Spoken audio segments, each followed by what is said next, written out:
Hello guys and welcome to How to Socials. In this video I'm going to show you how to DM someone on TikTok. So let's start. First open the TikTok app.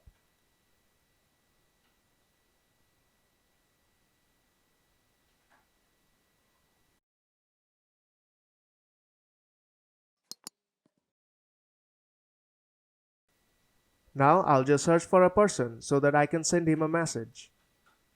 You have to go to that person's profile. I'll send this person a message.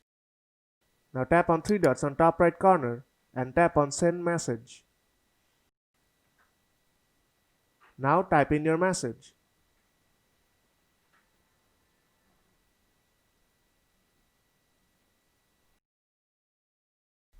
Now tap on the radar icon to send the message.